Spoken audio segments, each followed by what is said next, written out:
Oi, turma, do livro Conversando sobre a Vida, Jesualdo Costa, As Duas Portas.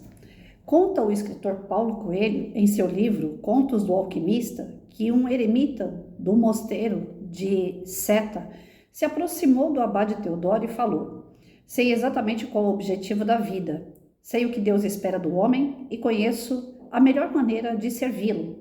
E mesmo assim não consigo fazer o que é preciso. Não tenho força suficiente para praticar o que sei e servir a Deus.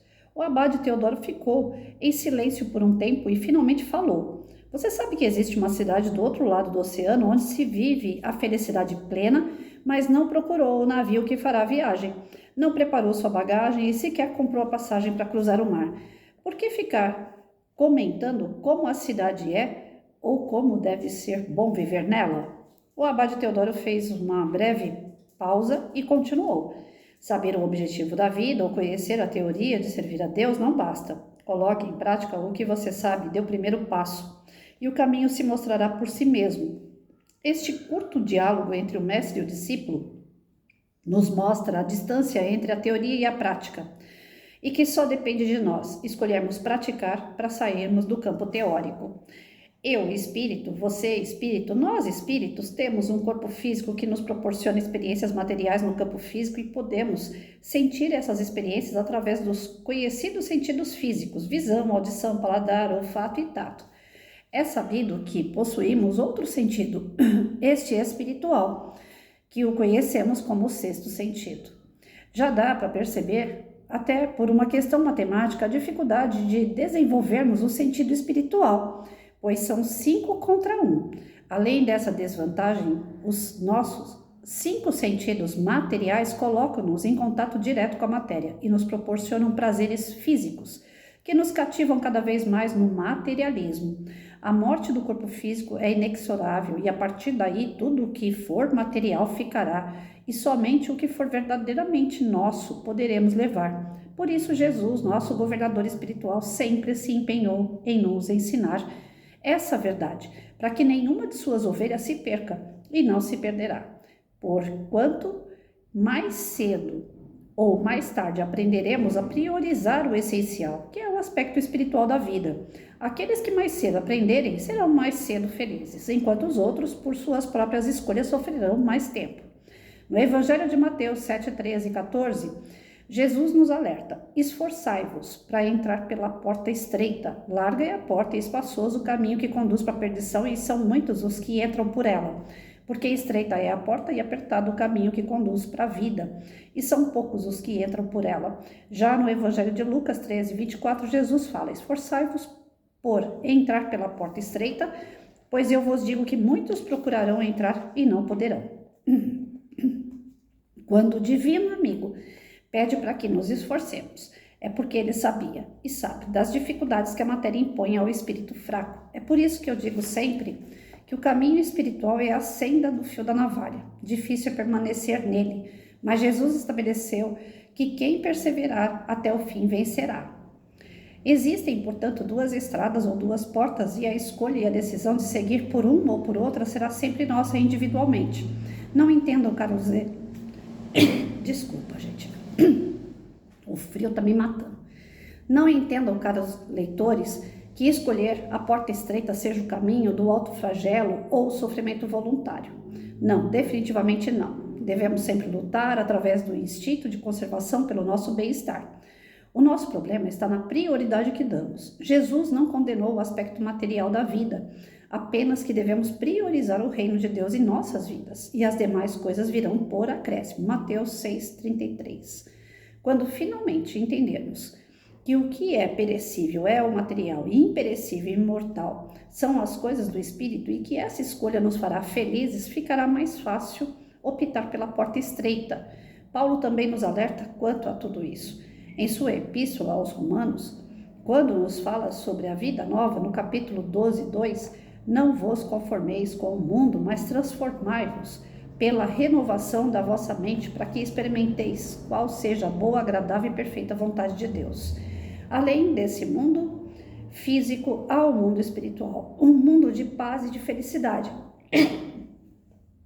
Desculpa. Mas não basta saber dessa verdade. É preciso preparar a bagagem de valores espirituais, pois valores materiais lá não entrarão. Desenvolvamos, portanto, nosso sentido espiritual, porque no final só ele permanecerá. Que Deus nos abençoe e dê forças.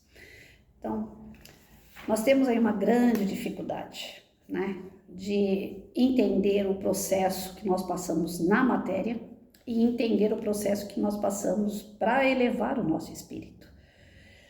Ainda há pouco, lá no Face, eu abri e dei uma olhadinha nas mensagens dos amigos, tudo, e um amigo colocou lá: nós somos espíritos, vivendo uma experiência na Terra.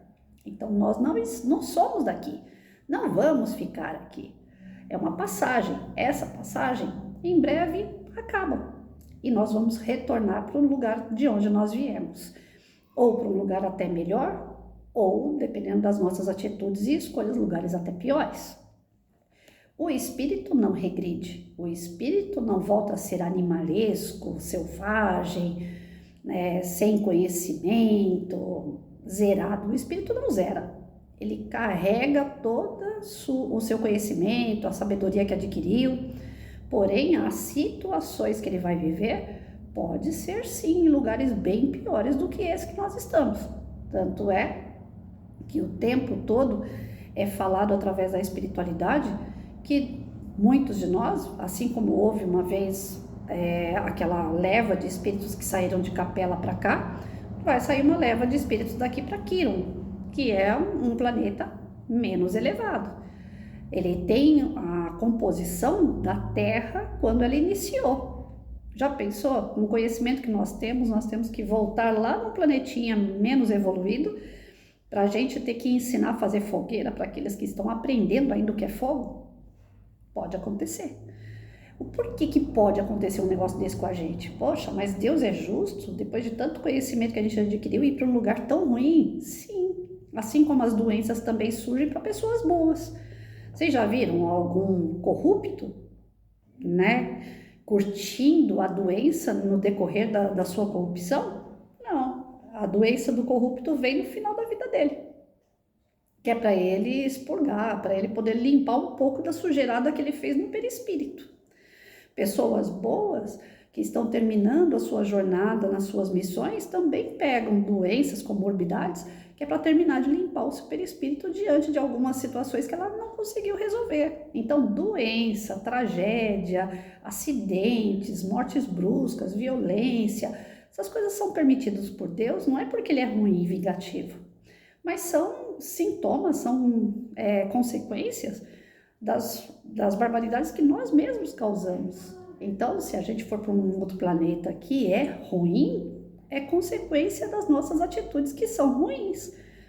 Nós vamos parar num planeta melhor, num lugar melhor, ou até mesmo fazer parte dessa transformação que a Terra está tendo de provas e expiação para regeneração e permanecer aqui na Terra, nesse novo modelo, o regenerativo, se a gente tiver condições para isso. Se nós entramos na porta estreita, a porta estreita é aquela que não passa quase nada, ou seja, você vai passar pela porta, você não vai levar a sua casa, o seu carro, os seus diplomas, você não vai levar pessoas, né? Tem uma piadinha que o pessoal fala assim: eu quando morrer, eu não quero morrer sozinho. Todo mundo vai morrer sozinho, todo mundo nasceu sozinho, a gente vai morrer sozinho.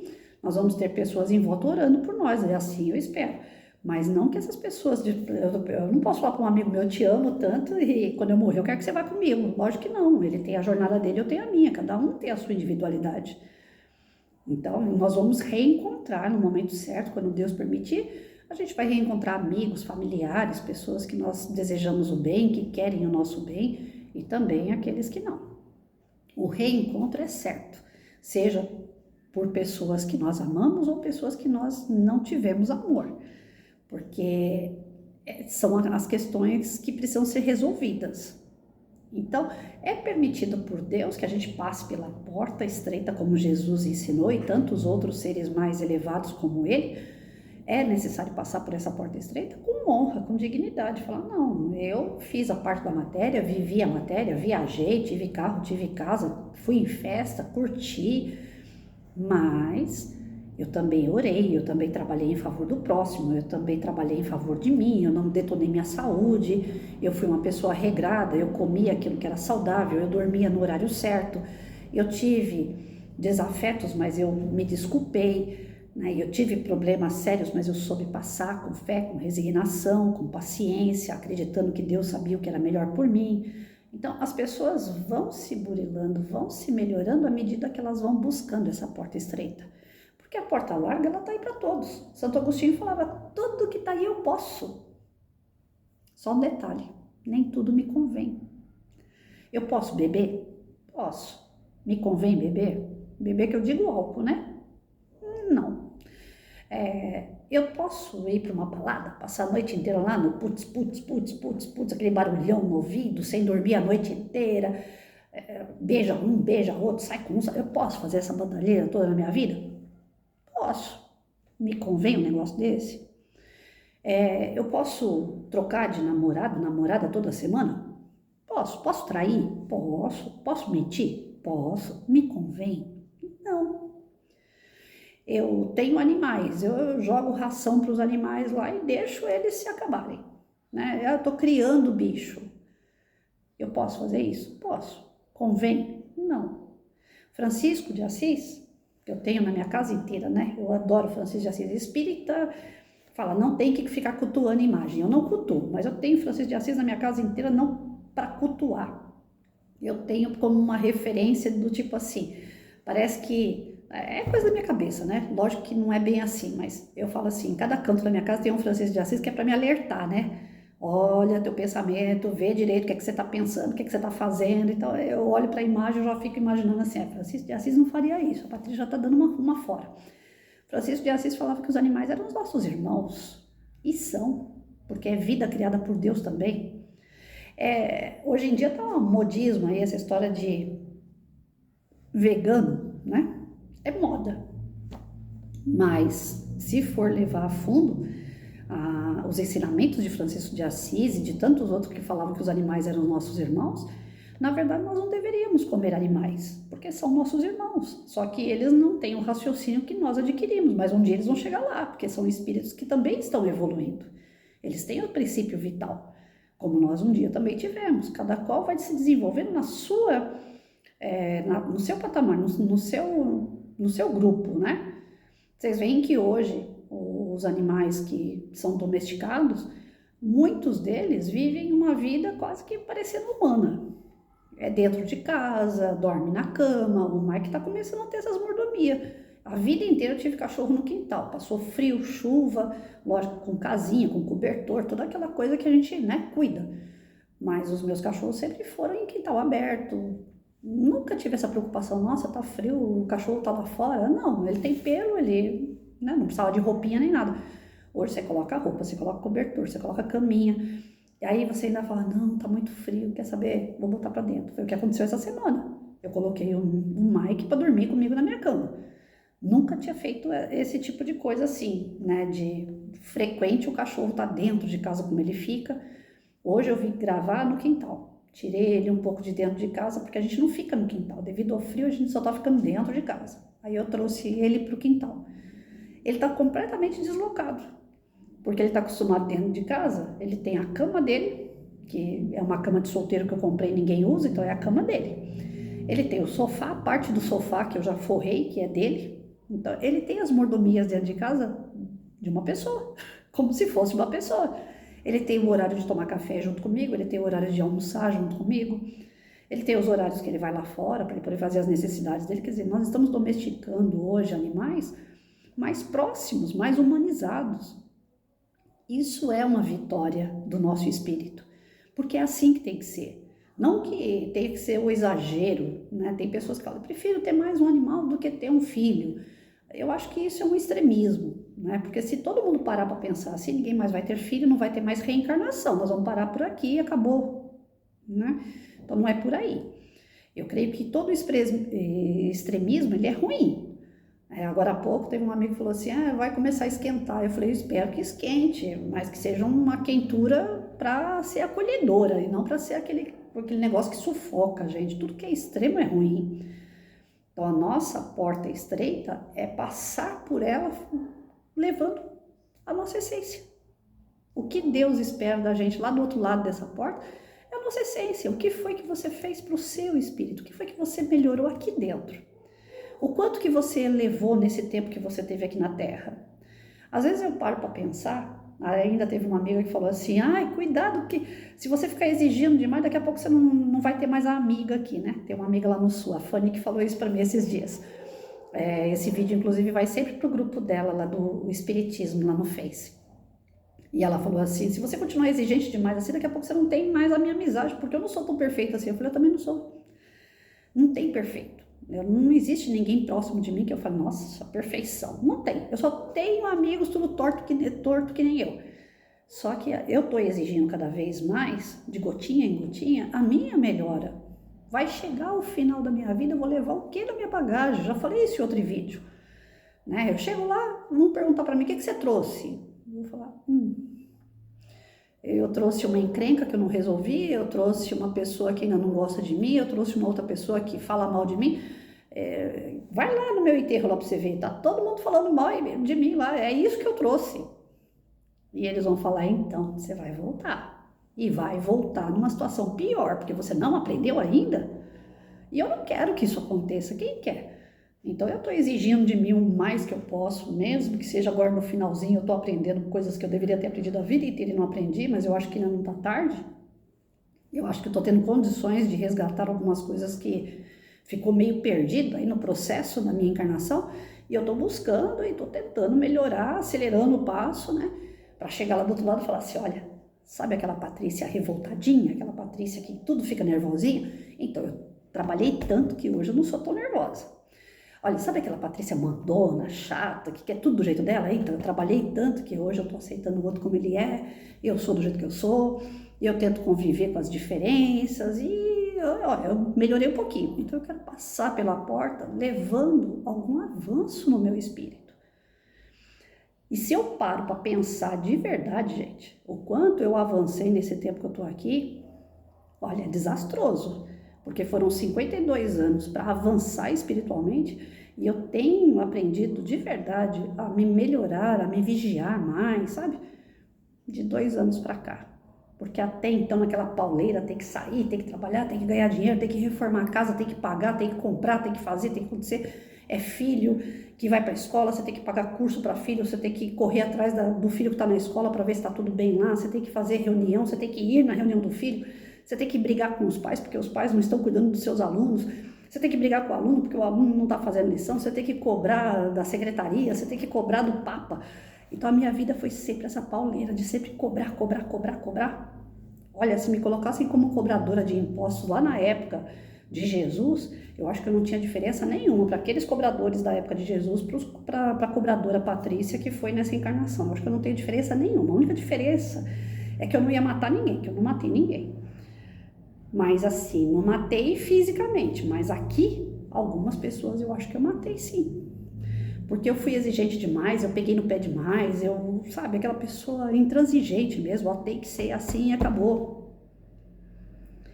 E isso faz mal para quem? Não é para quem, só para quem a gente tá exigindo. Isso faz principalmente mal para nós mesmos.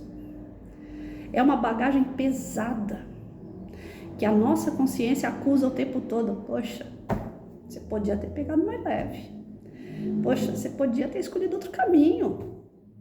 Você não entendeu o outro. Você não respeitou o outro. Então, quando você começa a se cobrar, e essa minha amiga falou, para com essas cobranças, você vai ficar doida. Eu falei, não tô ficando doida não. Agora que eu tô achando que eu tô ficando sã. Agora que eu tô achando que eu tô me curando. Aí quando falam da comorbidade, eu falo, ela é uma amiga e tanto. Ela me impede de fazer uma série de coisas que eu quero fazer. Agora há pouco mesmo fui abotoar a blusa do Mike, a mão travou, ela fica travada mesmo. Aí você não consegue juntar um dedo no outro, né? Aí eu falei para Deus, eu vou trabalhar para não ficar com raiva. Aí eu, ai Senhor, eu não tô conseguindo, vou ter que mudar esse botão. Vou ter que melhorar isso aqui porque eu vou adaptando as coisas de acordo com aquilo que eu posso fazer.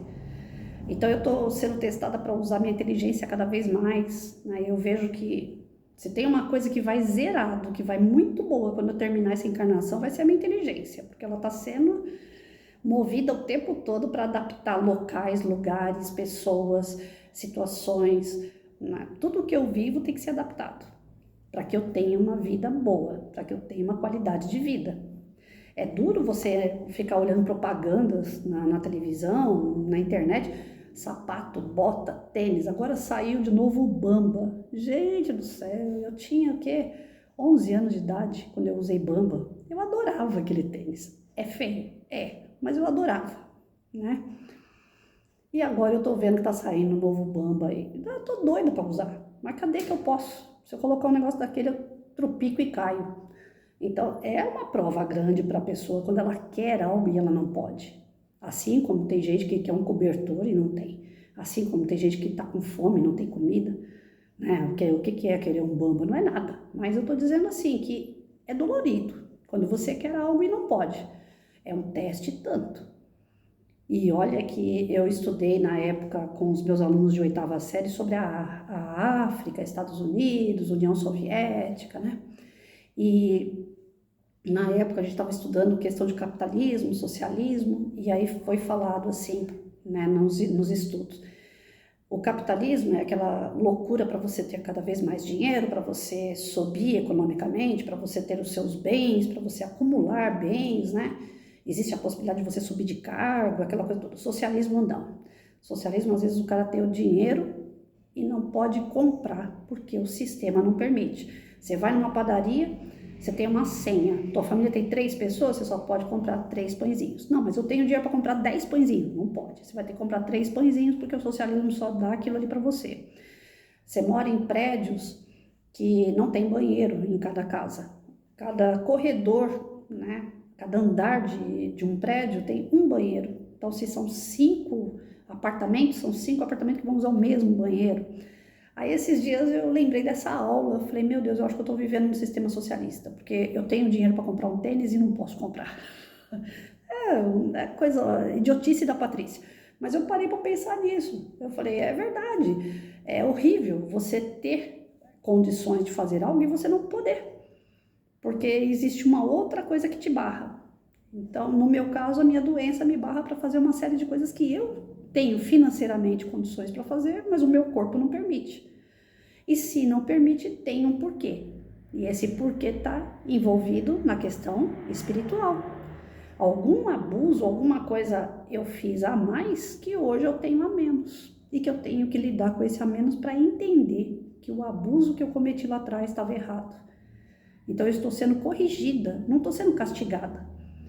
A porta estreita, ela exige da gente essa perspectiva de que depois que a gente passa pela porta, se a gente conseguir passar por essa porta, nós vamos ter lá o conforto da nossa luta daqui.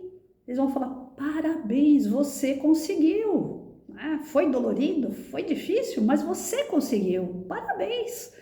Então eu fico nesse aguardo, eu fico não ansiosa, mas eu fico nessa expectativa de conseguir passar e se passar, lá do outro lado ter pessoas que eu amo, que eu vou reencontrar e que vão me abraçar e falar assim, valeu a pena, você foi uma guerreira, você conseguiu. É só isso. Então a gente fica esperando tanta coisa da vida, né? A gente fica esperando principalmente bens materiais. Eu quero dar certo no meu diploma, eu quero dar certo numa viagem, eu quero dar certo num carro, eu quero trocar meu carro. A gente fica numa expectativa material que não supre a gente. Supre momentaneamente, né? Você fica feliz com um carro novo dentro da garagem. Fala, olha, um carro novo, ele tem ar-condicionado, ele tem vidro elétrico, ele só falta falar. Passado algum tempo aquilo perde a graça. Aí passa um carro novinho na tua frente assim, igual o teu, com a pintura igual, tudo igual. Só que ele tem um detalhe a mais. Aquele detalhe a mais, tua cabeça já fica assim, esse detalhe eu não tenho. Eu vou vender esse aqui o ano que vem, eu dou entrada nele, já pego aquele outro que tem o detalhe que esse aqui não tem. Ou seja, é um prazer momentâneo que passa rápido.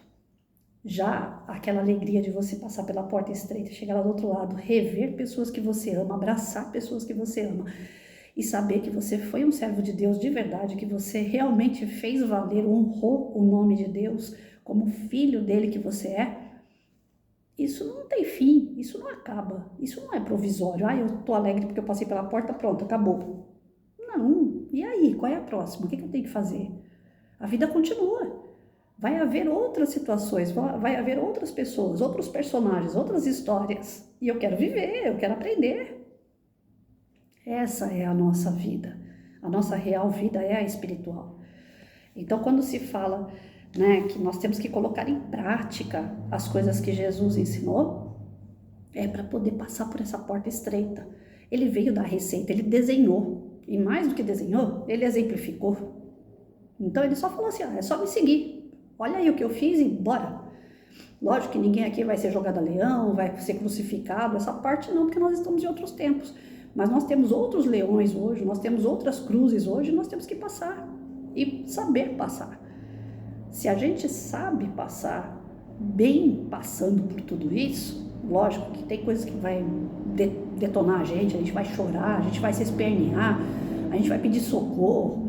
Nós somos mimados, nós somos crianças e pelo espírito nós somos ainda muito infantil.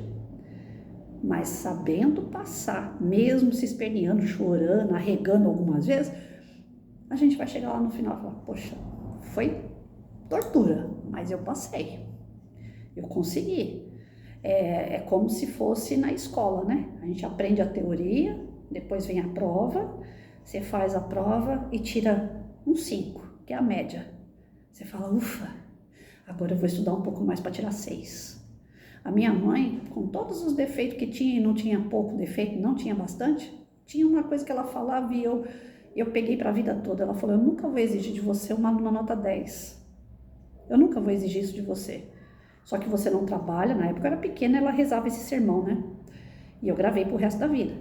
Ela falou, você é pequena, você não trabalha, quem trabalha é teu pai, quem sustenta essa casa é seu pai, quem paga a sua roupa, a sua comida, quem cuida de você sou eu e o seu pai, você não tem obrigação nenhuma. A única obrigação que você tem, Patrícia, é estudar e tirar uma nota na prova, para que você passe de ano. Eu só quero isso de você. Não quero uma aluna nota 10. Você não precisa tirar 10, mas você tem que ter nota. Você tem que passar de ano.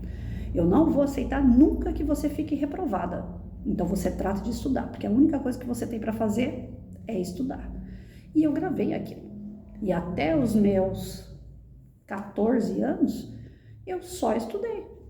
Minha mãe não deixava eu trabalhar de jeito nenhum. Ela, nossa, você vai só estudar. E 14 anos eu me formei na 8ª série. Aí quando eu fui fazer o magistério, ela falou, agora se você quiser, você pode começar a trabalhar também. Mas trabalhar meio período, 4 horas. Aí eu arrumei uma escolinha fundo de quintal com 14 anos, de 14 para 15 anos. E fui ser professora aos 14 anos. Comecei como ajudante, aí a dona da escolinha gostou, porque viu que eu me dava bem com a molecada, que eu disciplinava. Eu sempre fui muito disciplinadora, desde criança eu sempre fui, mesmo nas minhas brincadeiras, que eu era professora na brincadeira, eu sempre disciplinava todo mundo. Então eu comecei disciplinando 44 crianças, cada uma de uma idade diferente da outra. Tinha crianças de 4 até 6 anos, eram tudo, né, fundo de quintal, tudo misturado, né? E não podia alfabetizar ninguém, as mães queriam que eu alfabetizasse. Bom, enfim, era muita responsabilidade para uma garota de 14 anos, mas eu tinha, por quê? Porque foi exigido de mim desde pequena. Você tem que ter responsabilidade com as suas coisas, você não precisa ser a melhor, mas você tem que ir melhorando, você tem que evoluir. Então a minha mãe me deu esse primeiro empurrão. Eu nunca exigi também do meu filho que ele fosse nota 10, mas eu sempre exigia dele a mesma fala da minha mãe. Você não pode ficar reprovado. Você não faz nada da vida, você tem que estudar e tem que passar. E Deus, ele faz como com a gente? Ele exige que a gente seja 10? Não, se a gente for ver o que minha mãe fazia, mesmo com tantos defeitos, minha mãe era inteligente demais. Sem querer ou querendo, não sei, ela tinha essa bagagem, que é a mesma bagagem que Deus mostra pra gente todos os dias. Ele não quer nenhum filho dele nota 10, mas ele quer que a gente passe de ano, ele quer que a gente estude, ele quer que a gente pratique e que a gente se torne melhor. Não precisa ser 10, mas sempre melhorando, sem ser reprovado. Olha só. E às vezes, quando a gente está lá naquela posição de filho e vê a mãe falando isso, mesmo que ela não exija 10, a gente fala assim, caramba, ela não dá uma folga, ela quer que eu fique estudando o tempo todo. Lembro que uma vez eu catei uma folha do meu filho, falei para ele, o que é isso? A resposta de 2 linhas? Você tem condições, você tem computador, você tem internet, pesquisa, faz uma resposta decente para o seu professor.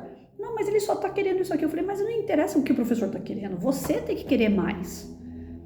Eu tenho certeza que de tanto eu exigir essas coisas dele, ele não entendeu. Mas um dia, talvez com 52 anos como eu hoje, ele vai entender, a doida da minha mãe falava aquelas coisas e ela tem razão. Porque Deus também quer isso da gente. Que a gente estude direito, que a gente pratique direito, que a gente melhore todo dia, para a gente poder passar pela porta estreita. E falando em porta estreita, tem o poema do Gesualdo. A porta estreita. Ó Senhor, me ajude a discernir o caminho que eu devo caminhar. Que meu anjo possa me intuir, que eu tenha ouvidos para ouvir, para acertadamente optar.